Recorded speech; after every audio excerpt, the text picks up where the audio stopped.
Hello, good morning. Welcome to Journey's Desk. We're coming to you live from our studios in Kokomlemle. We're on DTT because we're free to air on DSTV channel 421 and GoTV channel 125. Coming up this morning, energy experts cast doubt on PURC's ability to collect 5.8 million cedi fine from ECG board members after they failed to publish a load shedding timetable. We'll hear from the PURC on how they intend to go about it. Meanwhile, persistent gadgets, repairs, and thousands of cedis lost in discarded fish and meat products. That is the story of cold store operators at the Malata market on today's episode of Duma Diaries. Plus, minority in parliament takes on governing NPP for saying it is frustrating the operationalization of the Commander Sugar Factory. We'll find out what is stalling the project. My name is Aisha Ibrahim. To stay for details.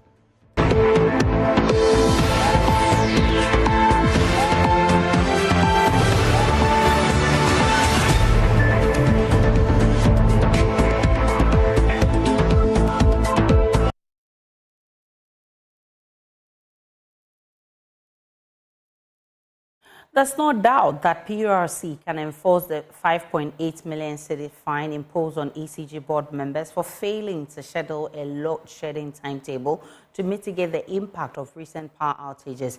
The PURC declared that the Electricity Company of Ghana peddled falsehood when it claimed the recent intermittent power outages was due to overloaded transformers across the country.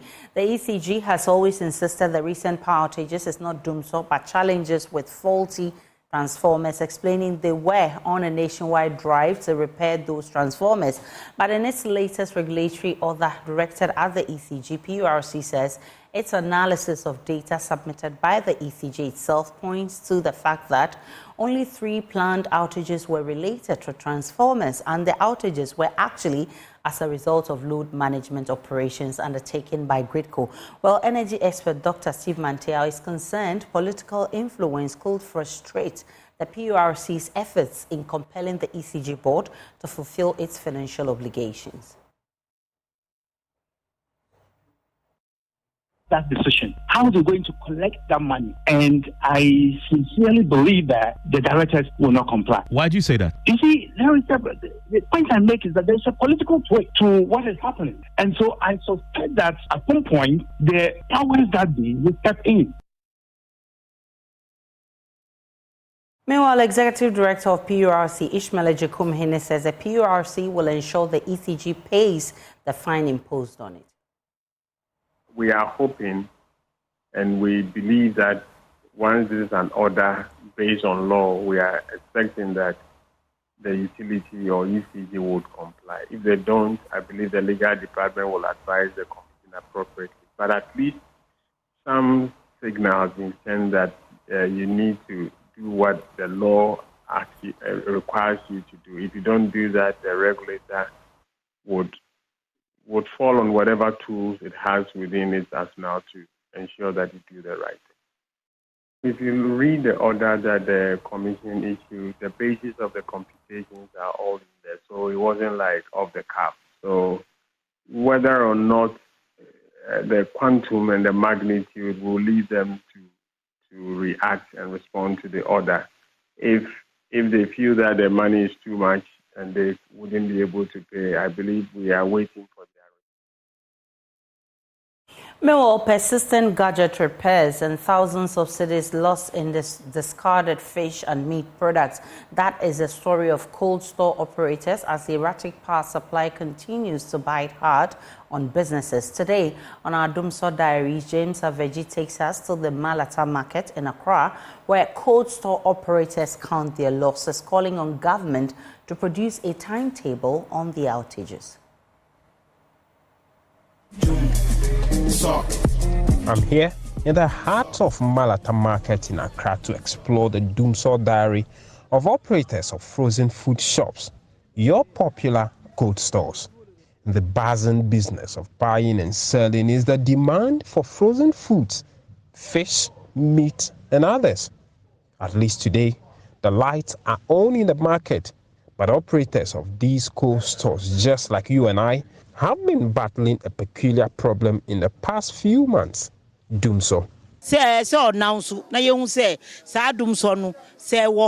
leaders need to be honest with us on this power issue. They can turn off the lights early in the morning and bring it back very late in the evening. Why are they not being forthcoming with us? If it's not Dumso, then what is it?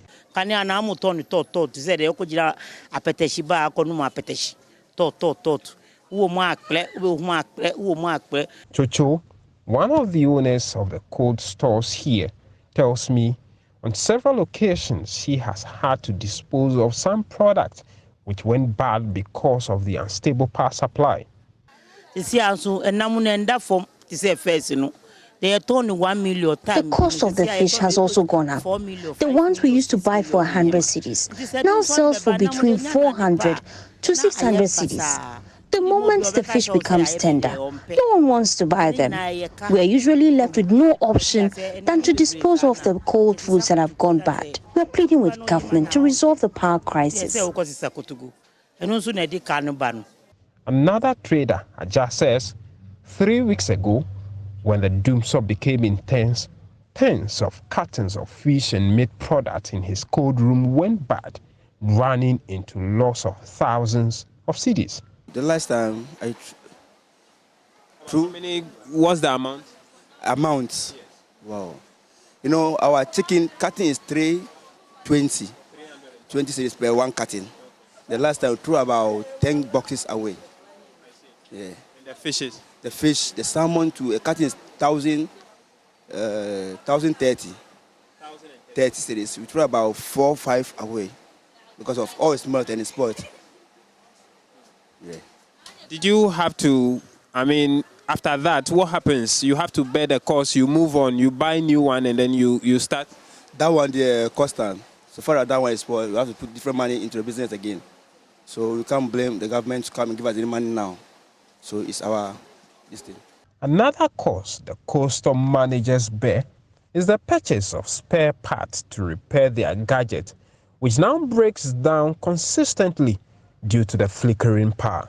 The moment the light starts going off and on, it damages our machines. And these machines are expensive to repair. We are always incurring losses.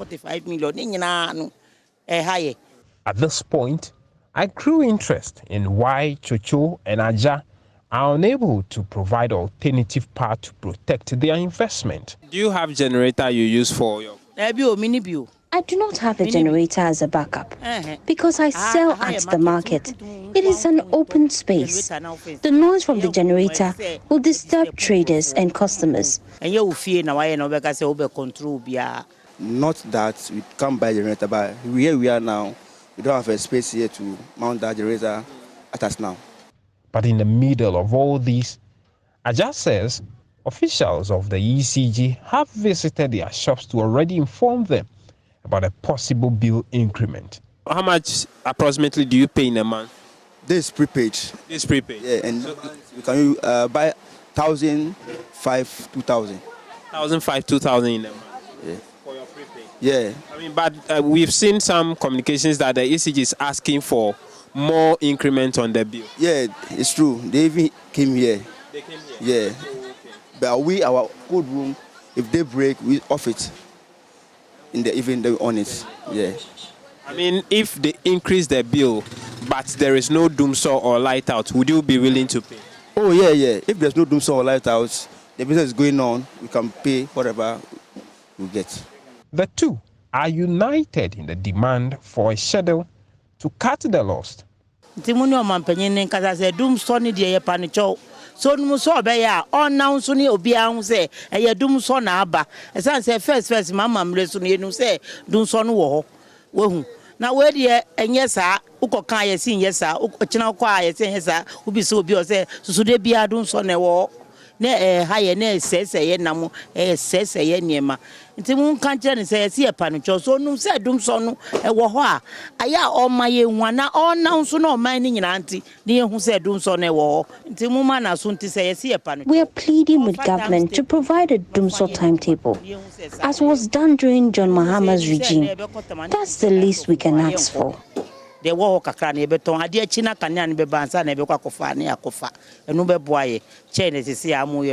there is a timetable about Dumso, we all know that by this day the lights will go off. You have to arrange yourself. You won't go and take plenty goods down before lights will go out. So you know what you take before the Dumso will come. They hope stakeholders, including the ECG, Gridco, and government, gives a listening ear to them and find solutions to rescue their businesses. From Malata Market here in Accra, James Kwesi Aveji on today's episode of Dumso Diaries for Joy News.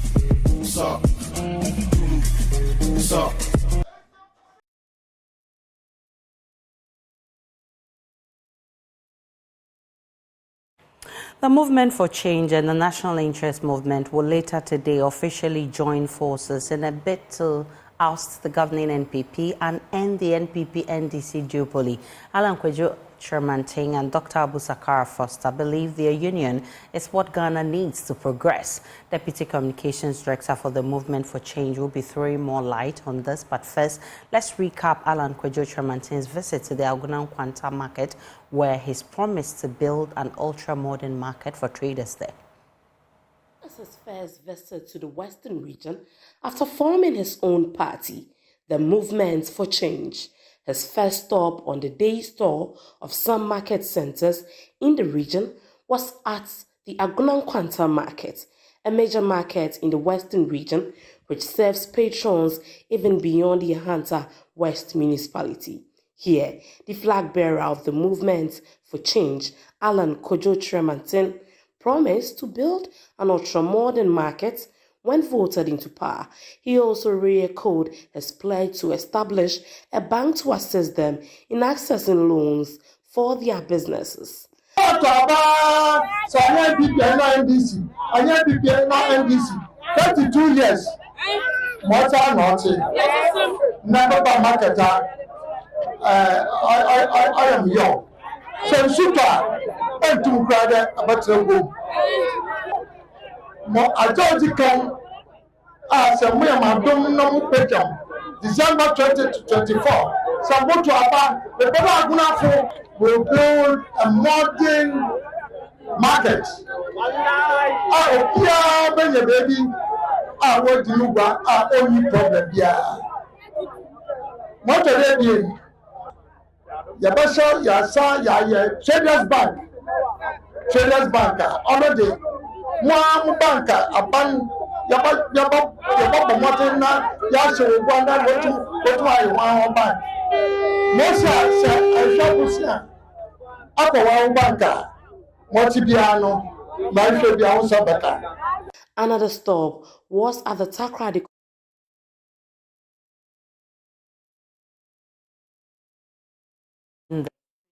The Deputy Communications Director of the Movement for Change, Courage Nobi, who will be throwing more light on this measure. First, let's understand what has necessitated this measure.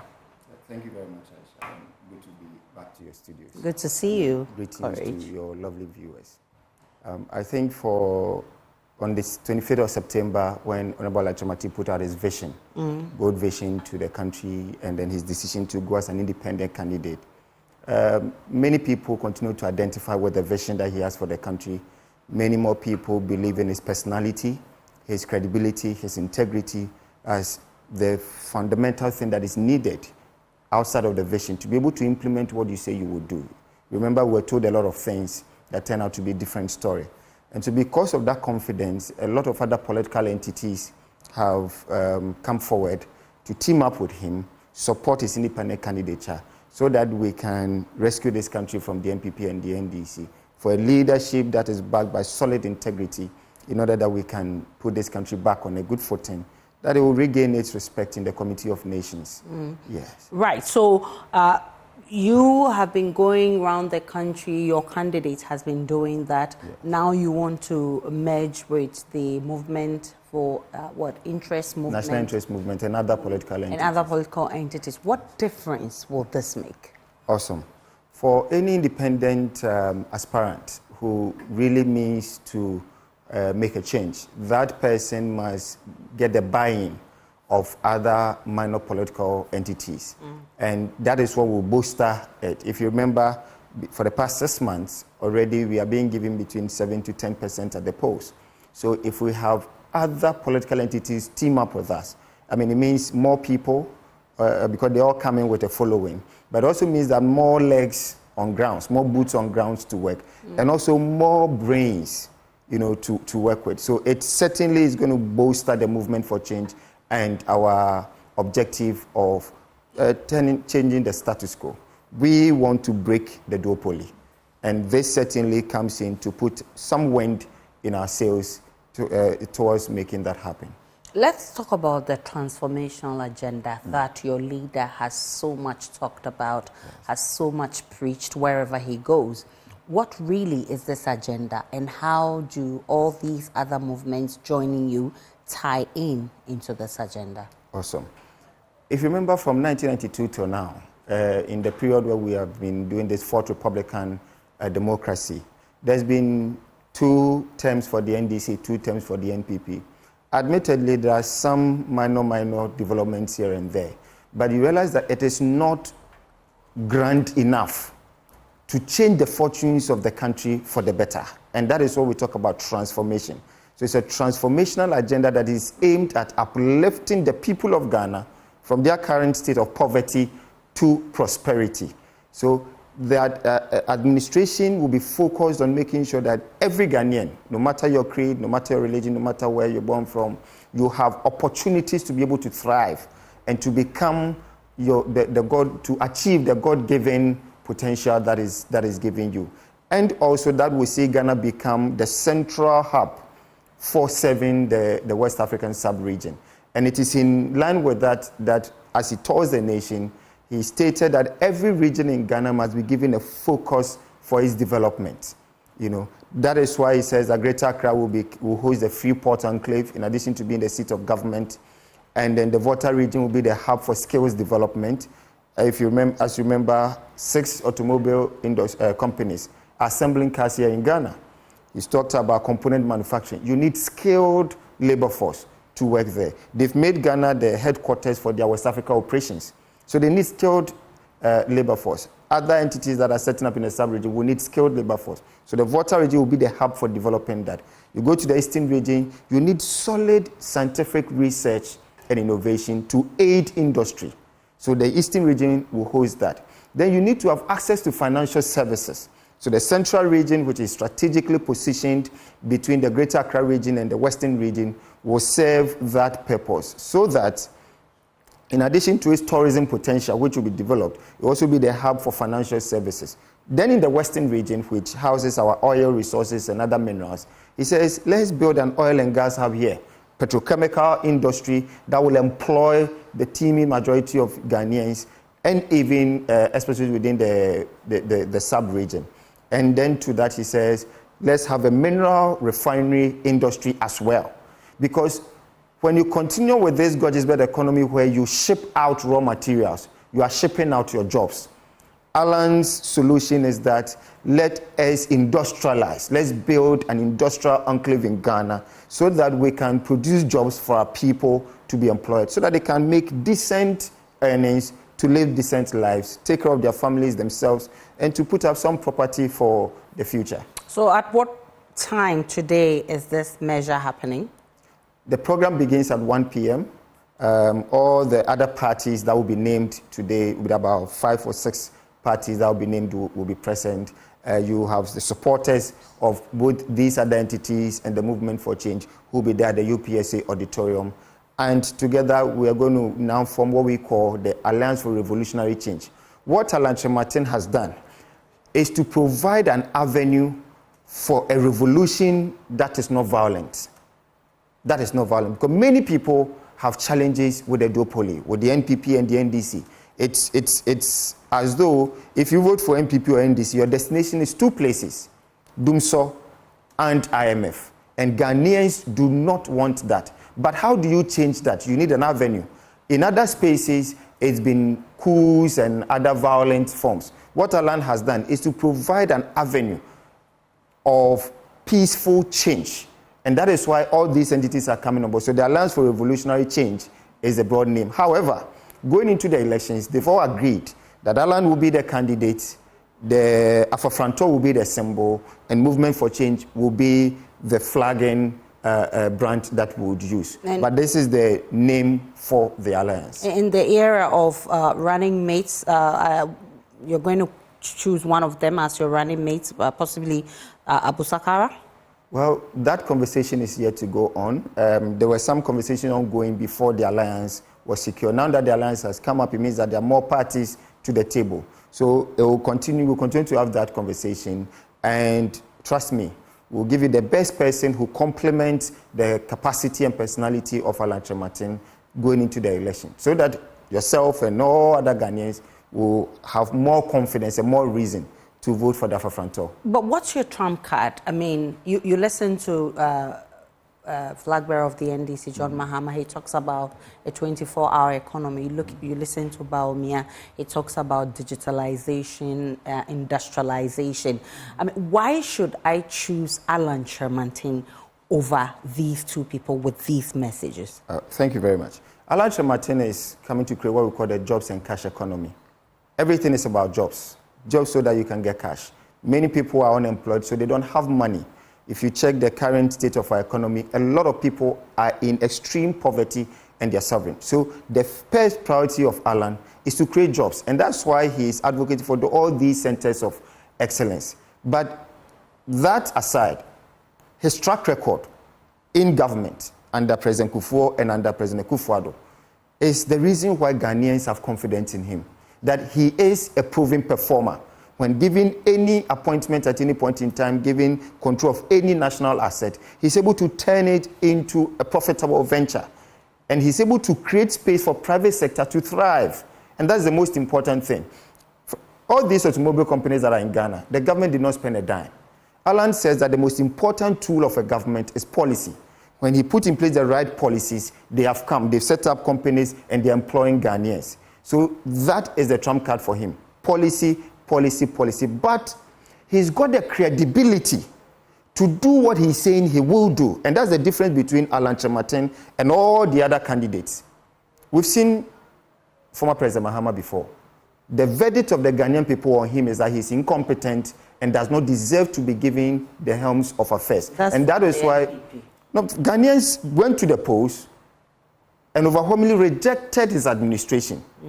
All right. The only reason why he thinks that he has a chance to come again because he believes that the NPP has done worse than he did. But that is not good enough because the Ghanaians deserve better. So both parties have failed Ghanaians, and Alan is coming. But Alan has proven integrity. So you can talk about the lofty solutions and everything. But don't forget, Alan was part of the NPP government. Absolutely. Why should we now take him out of the NPP government? As an individual in that government, he gave off himself very well. His competence came to play. His integrity was there for everyone to see. And he's opened himself up. That anybody who has any shred of evidence or any allegation of corruption or wrongdoing on his part as minister should come forward. Of course, it does not exist. Because he's a man of integrity. And that is what he's putting forward for Ghanaians to look at. Because we had promises in 2008. We had promises in 2012. We had promises in 2016. We had promises in 2020. Have they been delivered? No, because of lack of integrity. And that is what separates Alan from the rest. Courage Nobi, I'm grateful for your time. He is Deputy Communications Director of the Movement for Change. At 1 p.m., we'll be looking out for this measure. Courage says it's going to be big, and that's what Ghanaians need. Thank you so much for coming. Let's get on to other stories. The Attorney General's office is making plans to extradite former CEO of Maslock, Sedi Natamaklo Atieno, to face justice following a 10-year jail term handed her by the Accra High Court. Sedi Natamaklo Atieno was yesterday handed a 10-year jail term for stealing money laundering, causing financial loss to the state and committing government to lose huge sums of money. The former head of operations of Maslock, Daniel Axim, was also sentenced to 2 years in prison with hard labor. Contrary to claims that Maslock paid victims of the Katamanto fire disaster huge sums of money to enable them resettle, it turned out that no amount of money was given to the victims. Presiding Judge Justice Efia Sewa Saribuchi says such public officers are worse than armed robbers who rob people and households with AK-47 rifles. The Attorney General's office says she will be brought back to the country to serve the jail term. Listen. But what is refreshing is that she will be brought down to face the sentence. No problem at all.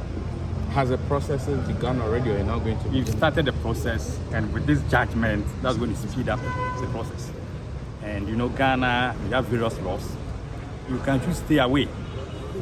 But so far as you have laws relating to how you can extradite from one country to Ghana, in case there's a judgment against like this one, rest assured that should be brought down to face justice. We know that when it comes to extradition, it deals more with the treaty that you have with the country the person is residing in. Can you throw some more light when it comes to the processes with respect to US and Ghana, where she is? I may not throw us so much for you, but we have the MLA, Mutual Legal Assistance, US, we have that treaty with them. So very soon, we hear about the results. So just rest assured and keep monitoring the space. But has the state not been proactive with this? The judge appeared not happy that you have to wait all this while. I think the state attorneys are here. In the course of the trial, they made it known to the court that the issue of extradition may be tackled, but the preoccupation was to make sure the matter proceeded to finality. And today, we've come to that stage.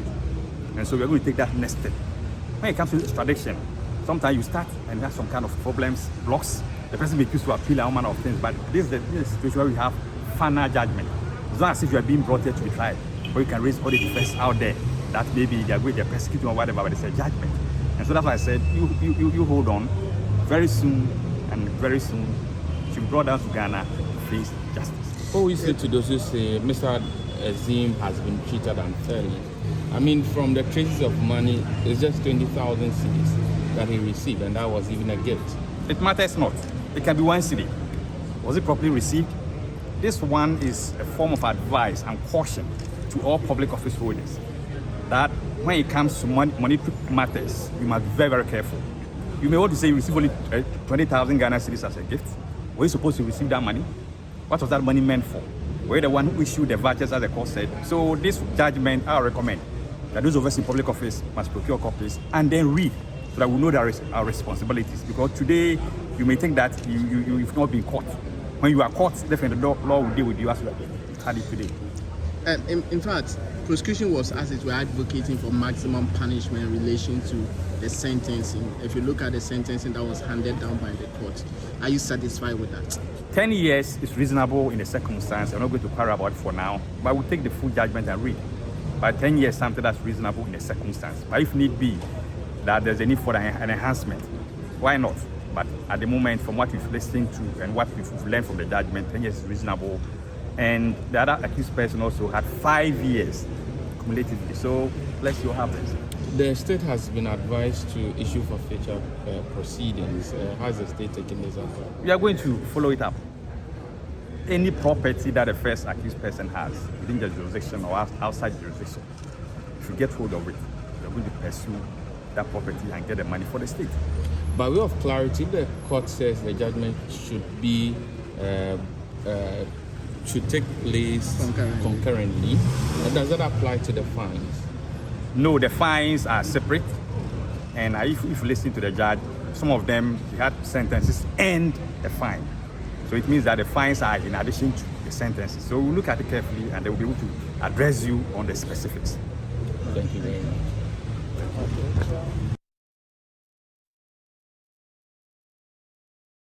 The LPG Marketers Association and the oil marketing companies are this morning collectively rejecting an $80 levy on liquefied petroleum gas. The National Petroleum Authority, in a statement last month, introduced a new $80 bottling plant and cylinder investment margin on all LPG products, directing all petroleum marketing companies to pay the levy into a dedicated account effective 1st April.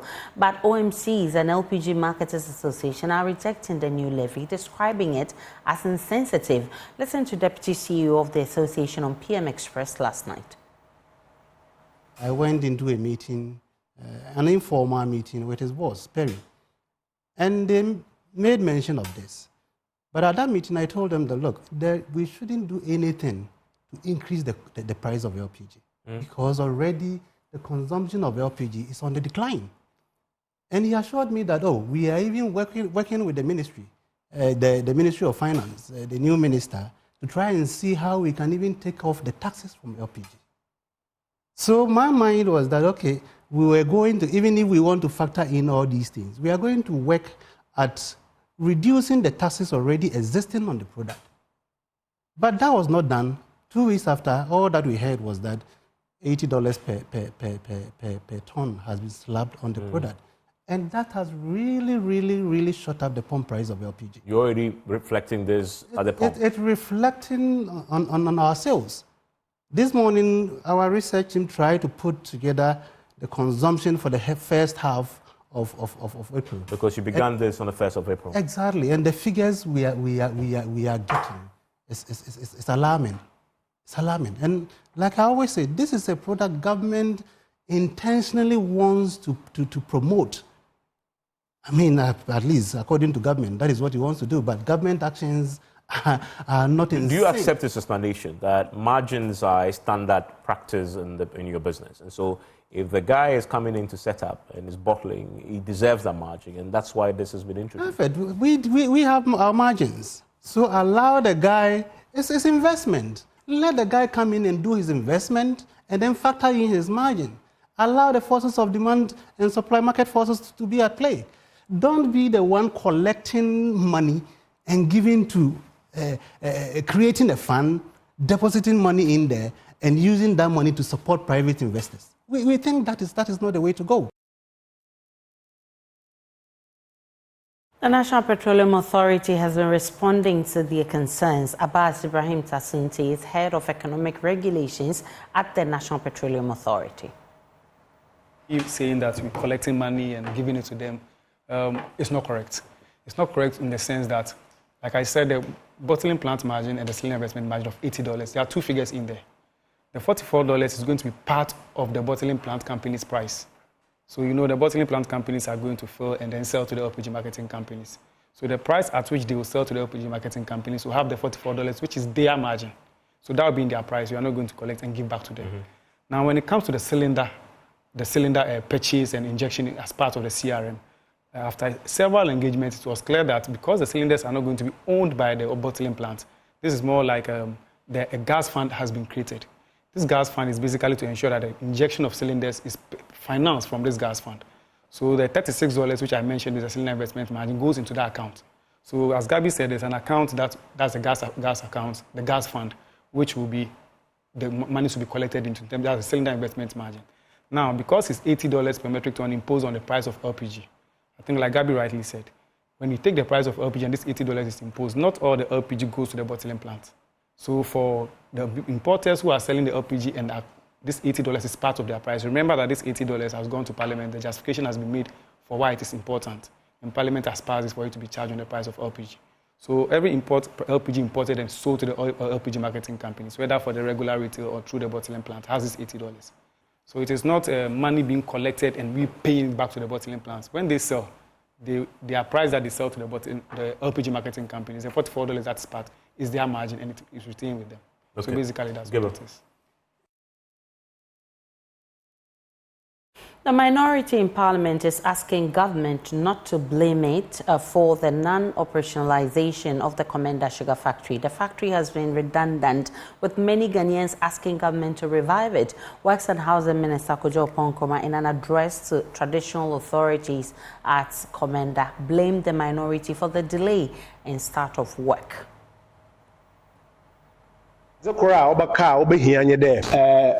A citra warrior 1 year was if you had ba, but my warrior the main citra warrior 1 year, semi possible ba. Or that money taxes are, or that don't feel the way to buy a 4 more zaba. As you say, taxes order you to get the man for whatever you do not bagana. Any only be one tax. Say, Nanano, what can we? Let's down one for one.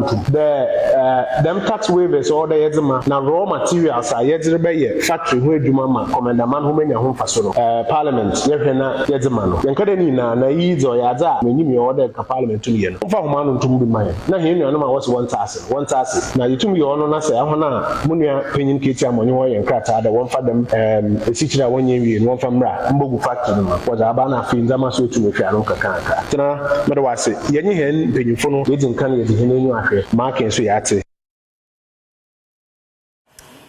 Here is the ranking member on Parliament's Committee on Trade, Yusuf Suleimana, rejecting that claim by the Works and Housing Minister, Kojo Ponkroma. He's joined me via Zoom, actually, for that conversation. Grateful for your time, Mr. Yusuf. What's your response to the minister claiming that it is the NDC minority that is actually delaying the project of the Commander Factory? Aisha, let me say thank you for this opportunity and to put on record that the MPP and for that matter, the Minister for Works and Housing is not being fair to the people of Komenda. You inherited this project almost 8 years today, and you have the courage to stand in front of this respected chiefs to tell lies. Why am I saying that he's telling lies? He's raised 2 very important issues. One, he's saying that the minority side should be blamed for not passing tax exemptions that will enable them to bring raw material for the company to be able to process. That is not true. It is not true because there is no any tax exemption requests in Parliament in the name of the Commander Sugar Factory. So where is he getting this from? Indeed, we have some tax exemptions requests before Parliament Finance Committee, but there is nothing for Commander Sugar Factory. So why is he telling lies to the people? In any case, we, the minority side, don't decide what should be brought to the preliminary for discussion. And so it is the finance chairman who will have to come and lay this report for us to be able to discuss that. The question I want to ask is, has there been any report of tax exemptions on the floor of Parliament that the minority have rejected? And so Mr. Kojo Nkrumah should find a different excuse for the chiefs and people of the Commander area. He also raised the issue of non-availability of raw materials. Now, let us also put it on record. In 2016, the NDC had gotten some loans from the India Exim Bank, about $24.54 million approved by the CIF Parliament. The MPP, after assuming office, refused to draw down that loan. What was the loan meant for? The loan was supposed to support the cultivation of plantations that would be used as raw material for the processing for sugar production. Now they refused to draw down the facility. Again, that facility was also supposed to be used to support the plantations, so that farmers around that area are able to produce to feed the factory. They refuse to draw down the facility. So why then do you tend to blame the minority today? That we are the ones who are causing the delay in the operationalization of the factory. And I thought that we should put this on record. They should for once respect the people of Komenda and tell Ghanaians the truth that they have failed. When they came in, they said there were some suspicious dealings, and so they wanted to do some auditing. They finished with the auditing, and the report is out there for everybody to see. Some recommendations were made. They refused to implement those recommendations, only for them to allow the factory to get rotten. And today they want to blame us. And so I'm just collaborating the points that the minority that made, and that the minority side will not take any blame, and that it is the NPP administration that has failed to implement those recommendations, and for that matter to ensure that the Commander Sugar Factory is operationalized. And this we put on record. Well, there's no doubt that this Commander Sugar Factory will provide a lot of jobs for the people there and many other benefits that if it's revived. How does your committee intend to push government to do this? Aisha, I tell you, I'm one of those who has followed this factory the most.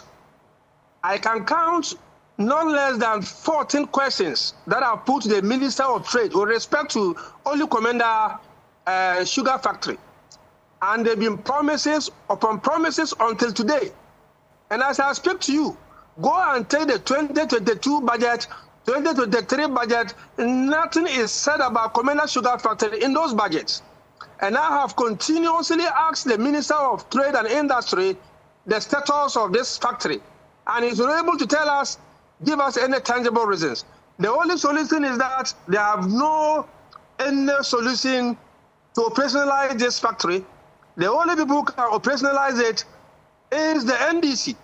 And so the only solution is that we are calling on Ghanaians, we are calling on the people of Commander to bring back John Dramani Mahama so that he started it and you complete it and ensure that the estimated number of people that he's supposed to employ will be employed.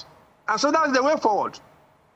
I'm grateful for your time. Yusuf Sulemana is ranking member for the Trade and Industry Committee of Parliament. Let's take a break on Joy News Desk. When we return, there's more.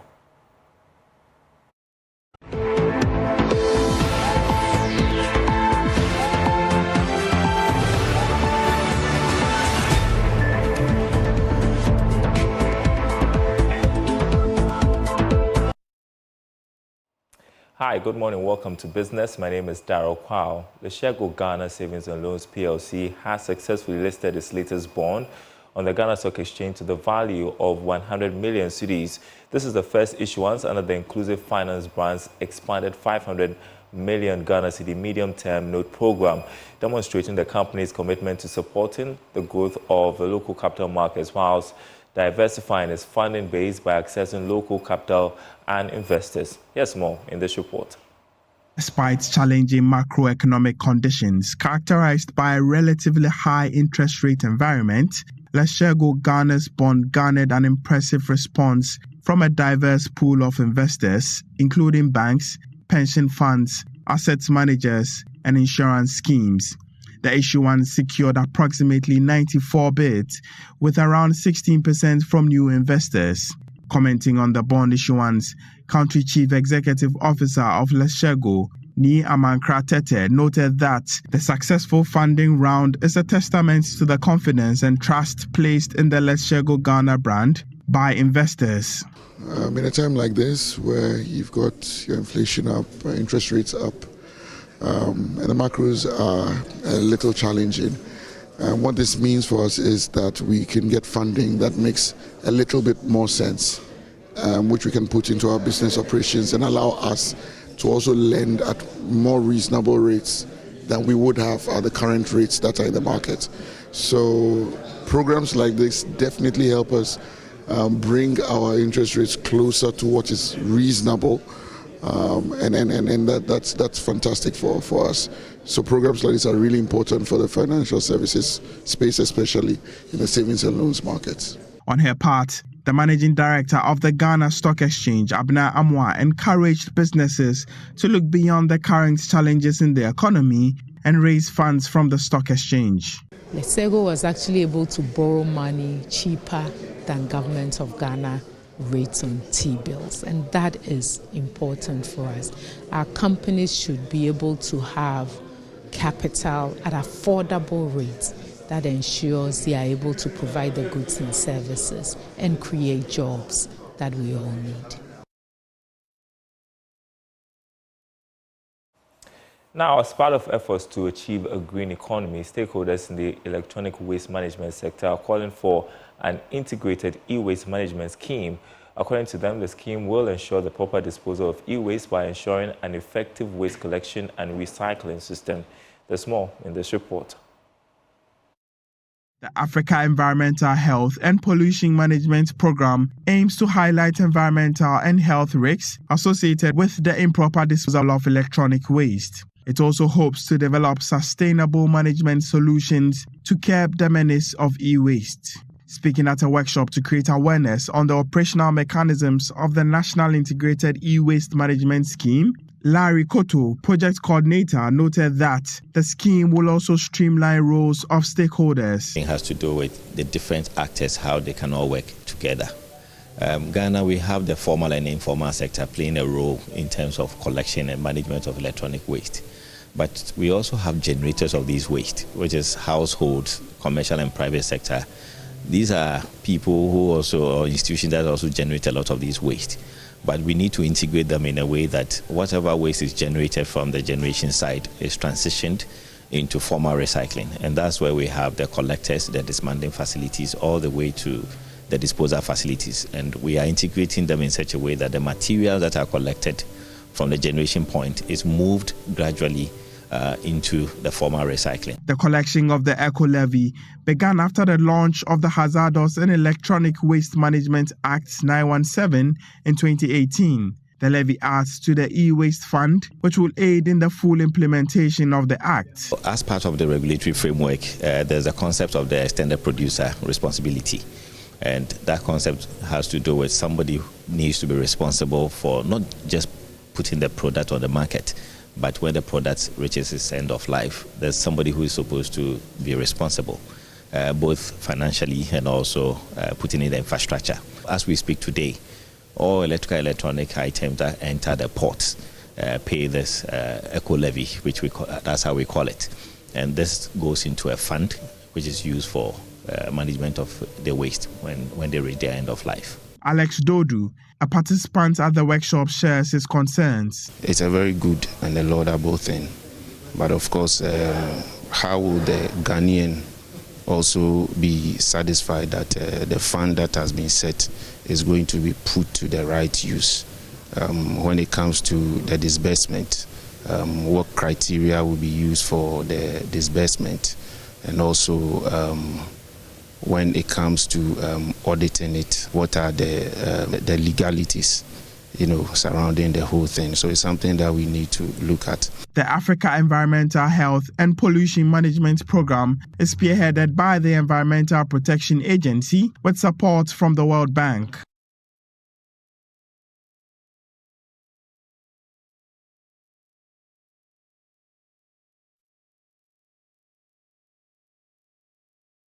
All right, and that's it for the segment. There's more business news on our website, myjoyonline.com/business. There you go with the day's latest stories over there, myjoyonline.com/business. Aisha will be back to wrap up. Don't go anywhere.